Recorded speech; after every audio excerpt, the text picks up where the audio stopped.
महाभारता season 1 episode 2 king Shantanu और देवी गंगा।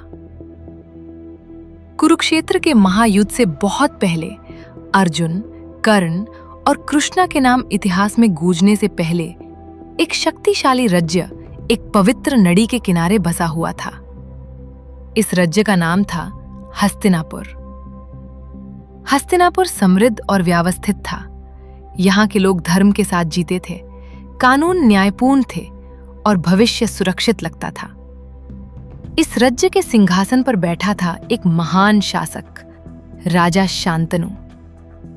शांतनु को डर से शासन करने वाला राजा नहीं माना जाता था। वो ज्ञान से शासन करता था, धैर्य से और करुणा के साथ। लेकिन सबसे महान राजा भी भाग्य से मुक्ता नहीं होते।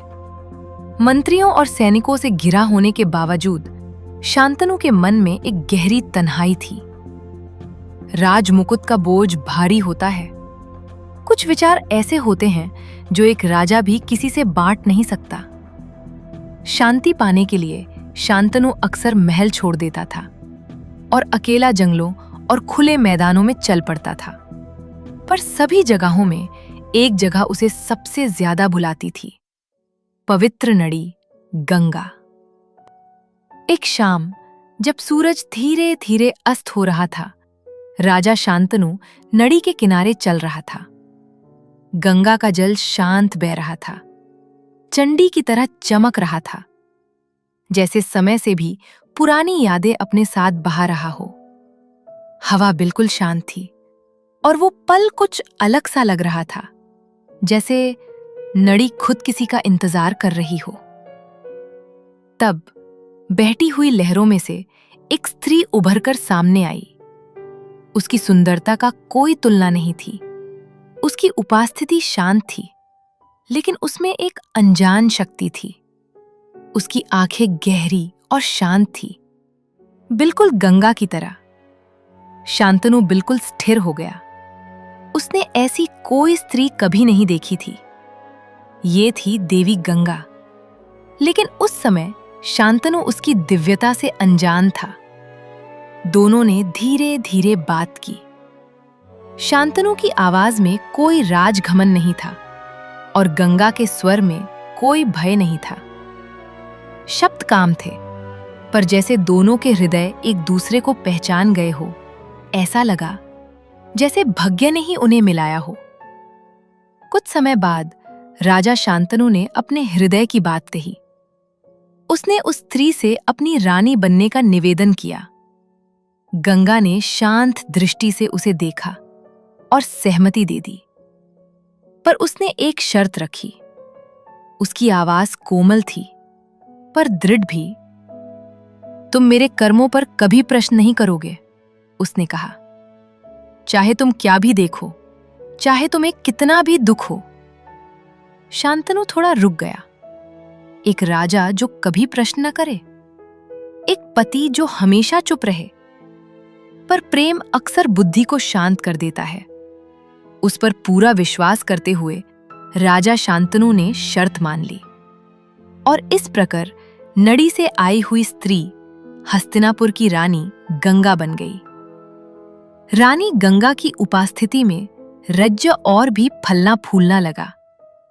वर्षा समय पर होने लगी। नदी सदा उड़ार रही। लोगों को सुरक्षा का एहसास हुआ, जैसे धरती पर दिव्य कृपा बह रही हो।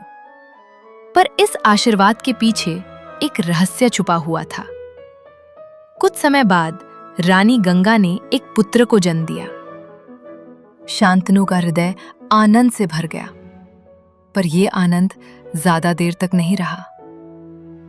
बिना कुछ कहे गंगा ने शिशु को अपनी गोद में उठाया और नदी की ओरे चल पड़ी। शांतनु कुछ समझ पाता उससे पहले ही गंगा ने शिशु को धीरे से नदी के जल पर रख दिया। शिशु अदृश्य हो गया। शांतनु का हृदय टूट गया। उसका हर अंग उसे रोकने के लिए चीख उठा, अपने पुत्र को बचाने के लिए। पर उसकी प्रतिज्ञा ने उसे बांध लिया। राजा का वचन पवित्र होता है, उसे तोड़ना धर्म की नींव हिला देता है। आंखों में आंसुओं के साथ शांतनु चुप रहा। समय बीत गया। फिर गंगा ने एक और पुत्र को जन्म दिया और फिर उसे भी नड़ी को समर्पित कर दिया। एक बार, 2 बार, फिर बार बार 7 पुत्र जन्मे और साथ के साथ पवित्र गंगा के जल में समा गए।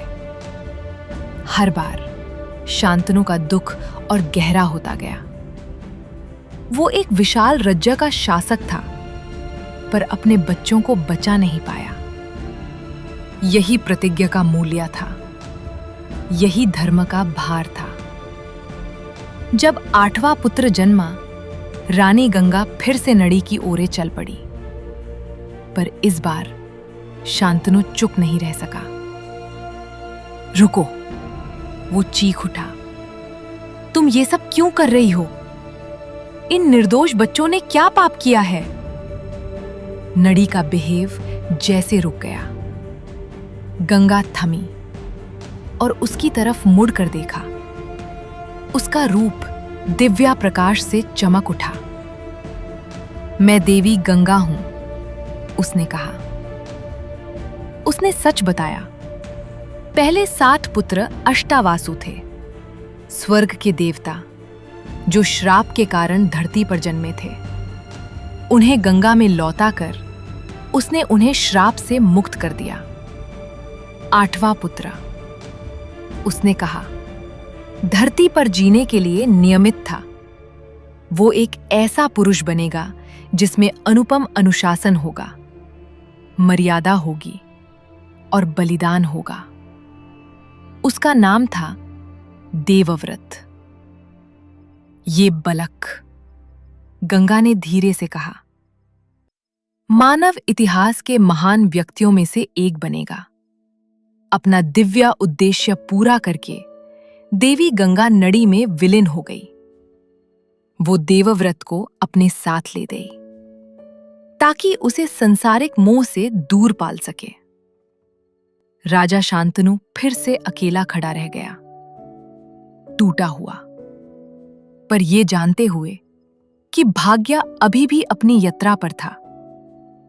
एक दिन देवव्रत लौट कर आएगा और जब वो लौटेगा, हस्तिनापुर का भविष्य सदा के लिए बदल जाएगा।